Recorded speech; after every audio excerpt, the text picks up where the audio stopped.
Good morning, everyone. My name is Jhalendra Rijal. I am IPM advisor in Northern San Joaquin Valley, based at Stanislaus County, UC Cooperative Extension. And here today I'm going to present about the mites in general, IPM of mites.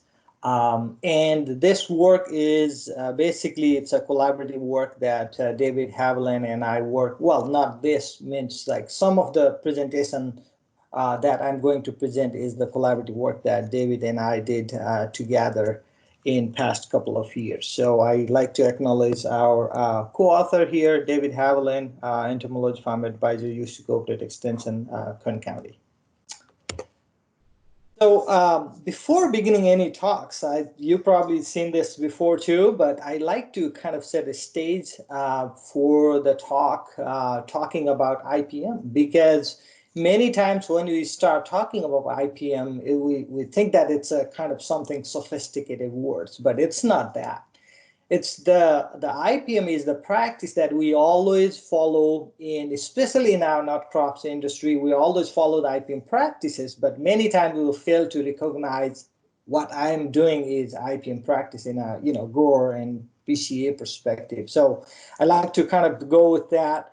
In the definition of the IPM, it's IPM integrated pest management. It's really a decision-making process, and rather than just the one step where you take to control the pest. It's more like a decision-making process that involves the various different coordinated approach of monitoring and integrating all different tactics of pest control to target one or multiple pests. And the goal is, to have a ecologically and economically sound pest management program you have ultimately. So what that really means is that you first need to identify what pest that you're dealing with, what your target, and is there any monitoring tools available for that particular pest, and as well as its natural enemies. You kind of need to know that to do the effective monitoring. If there is an economic threshold for that, or any action threshold that you need to consider before applying any control measures. And of course, we wanted to integrate multiple tactics of pest management, including preventative approach, control method, and basically the multiple and use of natural enemies altogether. Preventative here in a sense that if you plant some variety that is less susceptible to some disease or pest, then you consider that as a part of that, rather than I'm referring as a prophylactic sprays. So ultimately, this IPM will give you a sort of long-term strategy to manage this pest, and ultimately it will help to save some money to the growers. That should be our goal. Also, ultimately, will be if we follow this IPM practice in a routine, we should be able to reduce the pesticide use and particularly protect the environment and human health ultimately, because we're using lesser pesticide, or we're cutting the unnecessary use of pesticide. So with that bear in mind, that we have various mites, because today's topic is about mites. So I'll classify the mites in almonds in two categories. One is non-web spinning mites. So these are the mites that you rarely see, although there has been a common occurrence in certain areas of the different counties that we're seeing these mites in on and off in different years. But these are the two different kinds of mites. European red mites, it's not very common in almonds, although I've heard past couple of years that it's becoming common in some walnut growing areas in our kind of northern San Joaquin Valley region. That's what I cover in my extension responsibility. The second one, this is a European red mite, as you see on the left. The second one is the brown mite. So it is here. Well, if you see the smaller picture, it doesn't mean that it is small. probably the brown mite is the biggest mite that we have out of all the mites that mite species that we deal with in almonds. So these both are I kind of put together because these both mites are early season mites. They are more of spring season pest rather than summer season. Sometimes you see the infestation in the summer, but it's mostly the springtime that where if you are seeing these mites in the orchard, that's what you see. Feeding again, these mites have these piercing, sucking mouth parts. So because of that, they feed on the chlorophyll content of the leaves that can lead to the chlorosis, leaf stippling, and very rare case that we see these mites causing the level of damage that leads to the leaf drop or tree leaf drop insignificantly. These both mites, they overwinter as egg stage, as you see in here. They kind of look similar, but the European red mite egg has this stalk on their egg versus the brown mite do not have that. So that's a difference in terms of looking of those in monitoring in the wintertime in dormant season. The first generation, it's hatching basically coincide with the leaf, the bud opening timing. So it's early season mites. As I mentioned, it's a rarely you need the treatment for this, low risk in many cases for that tree defoliation. It's not like the spider mites where we need to be kind of constantly monitoring and watch the trees for any potential defoliation. And also, the other thing that I want to mention is that if you see a little bit of these mites in the springtime, that actually could be a good thing because these mites provides enough food at the springtime for different natural enemies that, particularly for the mites, that provides the food for them to survive during that time. So it's having some level of population is a good thing. So monitoring for these mites, it's basically using the dormant spur sampling. And if you go to the UCIPM guidelines, it has a clear guidelines of how many number of the spur that you need to take in the dormant time and what kind of, the sign that you look for the mites as well as other insect together in order to monitor this during this for the dormant spur sampling. So in general, we take about 100 spur, anywhere from 35 to 50 trees randomly, inside and outside of the tree, higher and or lower level altogether. So taking about 100 spurs and looking at the percentage of those spurs, they have these mite eggs. So again, we're not counting the number of the eggs, but we're looking at percentage of the spur that has these eggs. So basically percentage infested with these eggs would be what we're looking in terms of this guideline. Also, the UCIPM has a really good guidelines or the sampling form that you can print and use it to keep record where you can see this is all for dormant spur sampling. So not just for the mite, but also for the San Jose scale, whether it's a live San Jose scale or parasitized San Jose scale, European fruit lecanium, and mite. So it's all together in there. So based on these guidelines, you see if you have 20% of more infested spur out of those 100 spurs, so minimum 100 spur you take, if you have 20 of them or more has these eggs, mite eggs, then that is a treatable population. Again, in terms of treating also for these mites, you may not need, you don't need any insecticide, just the dormant time spray should be enough. San Jose scale and then European fruit lecanium, these are also the part of this monitoring using this dormant spur sampling. So I did a sort of observational study in UC, our office, where we do have some small orchard with a different mixture of the different variety. And I was looking at these a couple of years ago, and San Jose scale, European fruit lecanium eggs and mite eggs all together.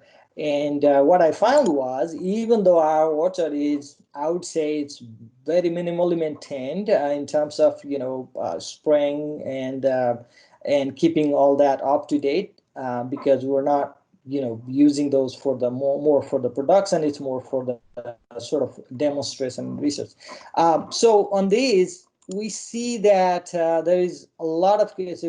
We did not see any 20% or higher level of infestation there. So that means that even though you see these there, but that's not the treatable population. So that's one thing that we need to keep in mind in terms of these mites. We also have the biological control, which are more or less generalist, Western predator mites, and also the less wings. These are the predator natural enemies for these mites.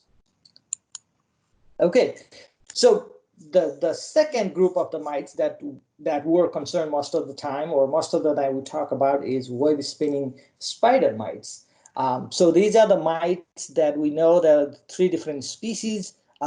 Pacific spider mites, 2-spotted and strawberry. They look kind of similar in general when you looked at under sort of just a hand lens or with the naked eye. You don't see too much difference. So, and also their biology is more or less similar too, although the Pacific mite is considered a little difficult to control as compared to spotted. If you think about the overall distribution of these mites in the valley, general consensus is that we have more 2-spotted mites in Sacramento Valley and northern part of our San Joaquin Valley, versus as you go south, you see more and more Pacific mite distribution.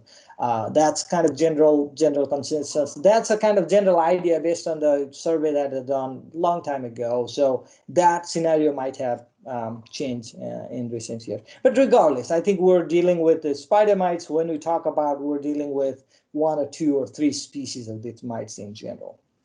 So these are the eggs of these mites, and these 2-spotted mites, you see the female and males. Males are relatively smaller than the female in terms of size. They have a lot of generation, as you know, 7 to 10 generation per year. So they're very quick in terms of their prolific, in terms of their reproductive ability. These are male and female. Egg stage, nymphal stage. There are 3 different stages of the nymph. As you see the timeline, in 1 or 2 days they will complete. And it's like in some cases they can complete their life cycle in 10 days or so. Population increase as the temperature increase, which is here in June through September. Dry condition environment are favorable for mites because they don't like sort of wet and humid condition. So if you have that kind of condition in your orchard, or you likely see the mites in the orchard, in the area of the orchard, which is more sort of drier or has a dust dirt road nearby, and drier part of the orchard. That's what you see more these mites. They overwinter as a female. These mites, the adult female, in the ground, in the soil, and maybe in some of the refuse, what you have during the winter time in the soil. So mite feeding. This is a long time ago. The work has done in 1979, but the essential principle is the same, and nothing has been changed. This graph shows that if you increase the mite density here, you can see the decreased level of chlorophyll content in the leaves. So that means that they feed on those chlorophyll cell, and that will also impact the photosynthetic rate if you have a lot of mite pressure there. Extreme infestation, you see these kind of wavings, and also even more extreme cases after this point, then the leaf will start drying and then dropping off, and defoliation. But again, that's the extreme condition if we don't take care of on time. As I mentioned, that mite has this piercing sucking mouth part, and so that's where they puncture into the cell and take out the chlorophyll content. So that's kind of general idea about the biology of this insect, because understanding that is critically important. For example, if you survey mites right now, versus the survey mites in July and August, you need to do more rapid sampling in July and August versus right now. Probably it's weekly, it's fine. Every few days and later in the season, because the increased temperature and dryness will basically intensify their reproduction rate, and you likely see more mites within a short period of time and later in the summer. The protocol based on the UC IPM guidelines also says that use of leaf samples, basically take at least 15 random leaves from each tree and minimum of 5 trees. That is 75 leaves when you go and check these mites in the tree, almond tree. So minimum 75 leaves, you just check and look at both sides of the leaf for spider mites and eggs, and then also the live stage as well as eggs, as well as the natural enemies, predators, whatever present on that leaf. So again, UC IPM has this kind of nicely laid out form that you can use to keep record of these mites activity, and it will be helpful if you do kind of regular monitoring of these mites. So the bottom line is that it's based on that the guidelines. It say at least you need to look for 75 of leaves, and also it provides some guidelines for the threshold, whether these population is treatable or not. You can look at in detail here, but it says don't treat if the total leaves with the mites is equal to or less than 27%. 27 number if out of these 75 leaves. So this is for the 75 leaves. So if you have 75 leaves, you check, and if you get 27% or less, then there is no treatment needed if the predators also you are finding on those leaves. And so it goes like that. So you can look at that detail from this form too. But in general, if we looked at overall, if there is predator or natural enemies that are present in the leaves, then treating at least minimum, at least 30% of the leaves, they have infestation. Again, you don't need to count the number of the mites and eggs, but count the leaf that has the mites or eggs. So 30% of the more leaf that are infested, and if there is no presence of the predator, that's the treatable population. Versus if you have the predator, then it's 50%. So that shows you the role of some of the natural enemies and predators that can play a role in mite management. So some of them are here: Western predator mites, which was originally considered as very reliable predators. By some reason, we are not seeing more of these. Even though in various orchards that we found the Western predator mites is playing a role in the background, but it's not considered as common as was the case, past years or so, past couple of years, decades or so. Maybe it's because of our, the pest management program has been changed and other scenario has been changed, that might contribute to that. Although based on the recent survey in the walnuts, they still found Western predator mites pretty significantly in various parts of the state, based on the Nick Mills. He's a UC Berkeley professor. He did some work on looking at the predatory mites and their presence in walnuts, and so they found that there. So these are the efficient predator as well. As you see, the size, it's a clear type of mites and teardrop shape. They're also complete life cycle in 7 days. Also they are commercially available to release too. So especially for organic production system and even conventional, if somebody interested to use this, they are commercially available. The other predator that we routinely found is spider mite destroyer. That's a Stethorus beetle. That you see that the past couple of years we're using this yellow sticky card to monitor not only this beetle but also the six-spotted thrips, and so this is a larval stage. This is adult, both larva and adult feed on the mites, and also they have a life cycle of about 3 weeks. There are also some additional general predators like lacewings and minute pirate bugs in almond system. So this is that's Stethorus population, that spider mite destroyer beetle population, based on our yellow sticky card presence in one of the well, 2 of the sites that we work in past couple of years. So these are the 2 different sites where we had, we consider conventional as well as mating disruption.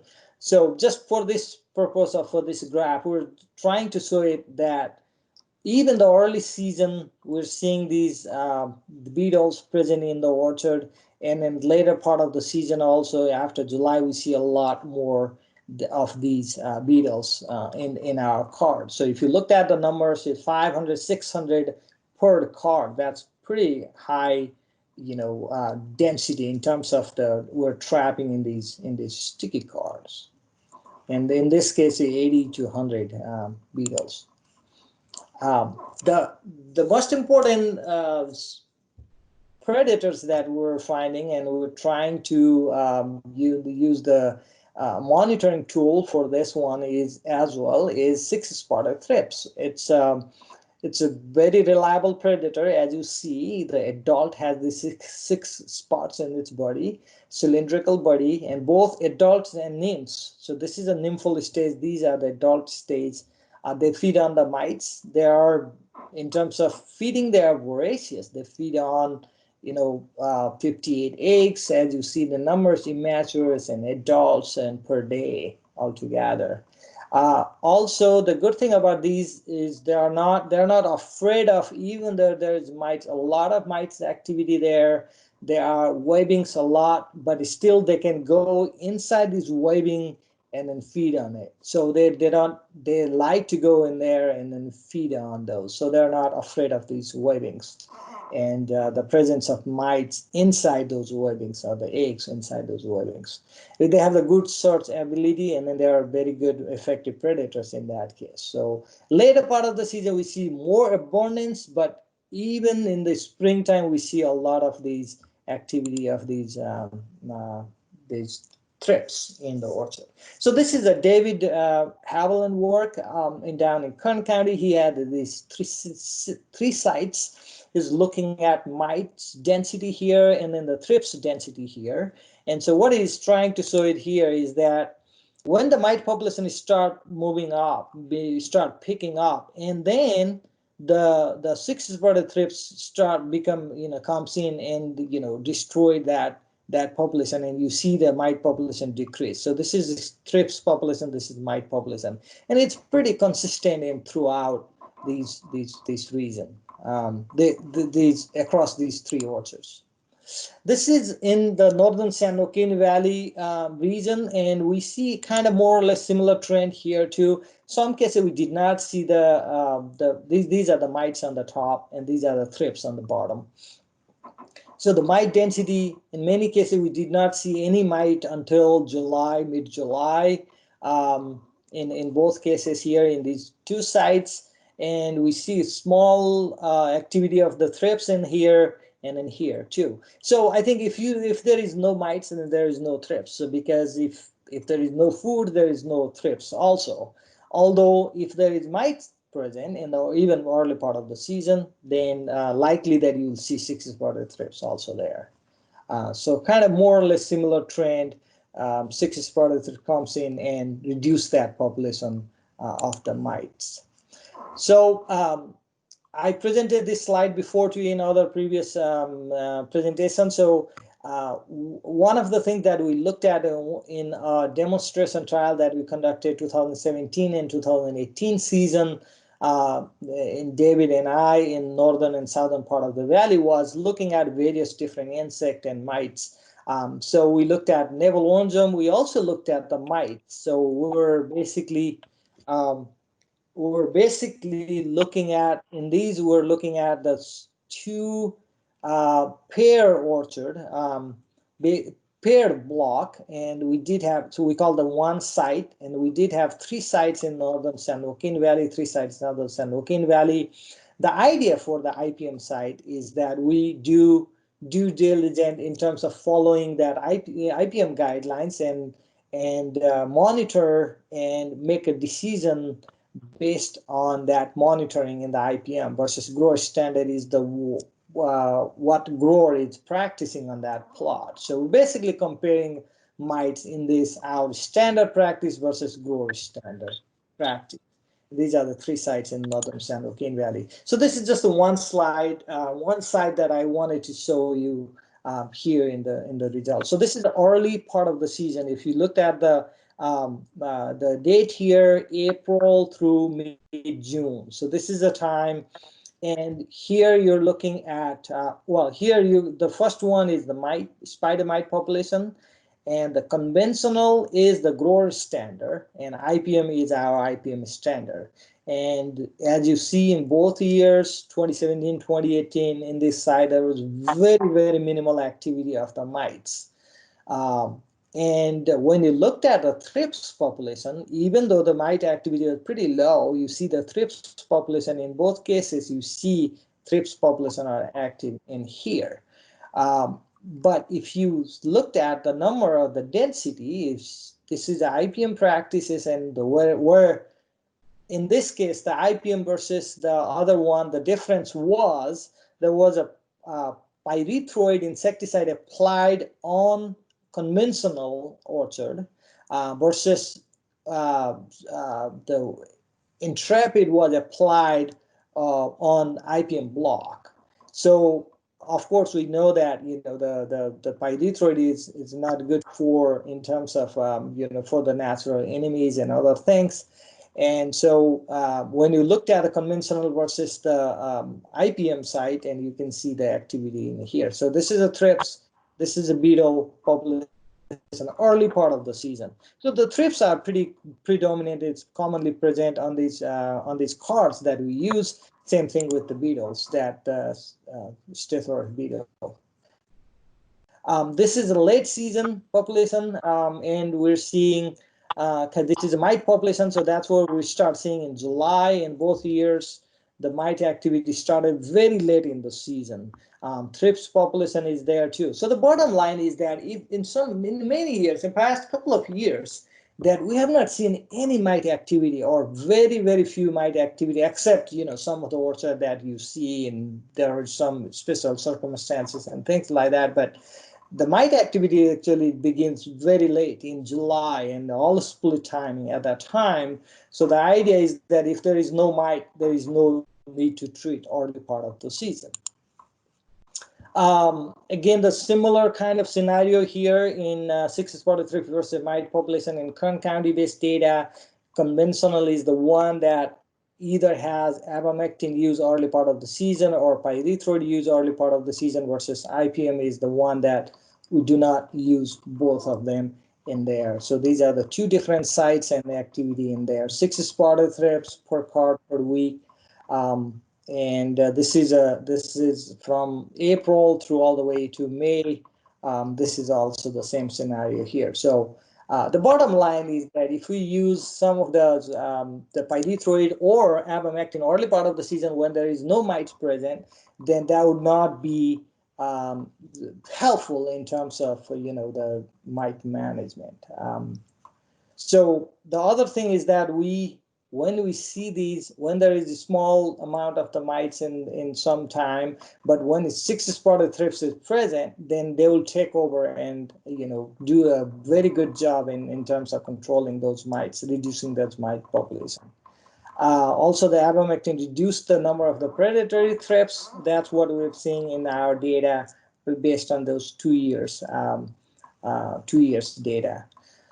So impact temporary means that when you see these activity, when we put those, either ivermectin or the pyrethroid, we see the thrips population go down, but they will bounce back later part of the season in July and August. But the bottom line is that when there is no mites in the early part of the season, there is no need to use prophylactic use of ivermectin, or if we can avoid the pyrethroid use early part of the season, that will help also.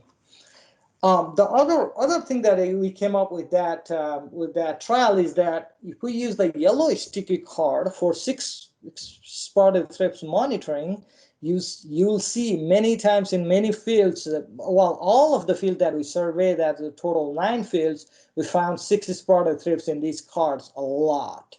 And so when you do the leaf sampling, you may not see the 6 spotted thrips because they move fast. You may not be able to spot them. But if you use this yellow sticky card, you will definitely see these 6 spotted thrips. And then once you see these numbers, you definitely consider that whenever you plan to use or not plan to use, the miticide, especially the ivermectin early part of the season. Easy to use, economical, and we're talking about these traps. These are the yellow sticky cards, so just basically hang in the same place where you hang your navel trap. So there won't be too much effort in terms of looking at these. You can use the hand lens and use to see, kind of estimate the population and there. Also, that David also found out that the presence of the mites as well as these 6 spotted thrips is pretty predictive in a way that he found, on an average, in a couple of years of research, he found that about 10.5 thrips per card per week for every 1 mite per leaf. If you have that kind of ratio, then there is no change in mite population in 7 days. So even 7 days or 7 days after, there is no change or no increase in mite population. So that means that level of population is helping to keep the mite population below. And he also has some of the threshold numbers and other things that he's working on. I don't think that it's published yet. But the bottom line is that it's not just about the 6 spotted thrips, but also we hopefully ultimately will be using these numbers and then relate that to how long I can wait to spray, or how long I need to wait so that the mite population will go down, and that type of help. But I think that at this point, the using a yellow sticky card is pretty important and significant in terms of looking at whether there is 6 spotted thrips or the Staphylococcus beetle present in your orchard. Or not. If you don't see any 6 spotted thrips or Staphylococcus, then we might need to think about why is that, right? And those kind of things are always helpful in terms of making an informed decision. So, in terms of the notion is that it's not about not using miticide, but it's about if there is nothing present mite-wise in the early part of the season, there is no need to spray. But if you need to spray, especially if in the whole split time, and if the mite pressure shows that number, that threshold, then there are a lot of miticides available. I won't go through that detailed list, but UCIPM guideline has really, really good information about individual miticide, and they put the comment on the side, and it says that which miticide you can use when the population is very low, which you can use when the population already kind of crossed a certain threshold level, and which one is slow acting, which one is insect growth regulator based, which one is just which one you may or may not consider early part of the season. Those all information, again, it's readily available from UCIPM guidelines. If you Google search and do the UCIPM guidelines for mites in almonds, you'll see that comment section, and you'll see that details about these all miticides. So all are pretty effective, but again, it depends on what time of the year you want to use and what type of product you want to use. It depends on your context and time of the year and then season, like that. So So yeah, key point about the mite management is understanding biology is important, monitoring is critically important, and what are the factors that might influence mite pressure, and those type of information are very critical in order to make decision. If there is no mites, there is no reason to use the prophylactic miticide early part of the season, especially ivermectin, and so we're good at removing these and reducing the use of these, minimizing the use of these, in several cases. But I think we need to keep following that, and so that will help to manage the mite effectively. So with that, I would like to thank all the cooperative growers and pest control advisors on these different trials. The funding was provided by Department of Pesticide Regulation. Also, the Almond Board was funded. Certain portion of that might related research with David. So I think with that, I'll be happy to take any questions if I have time.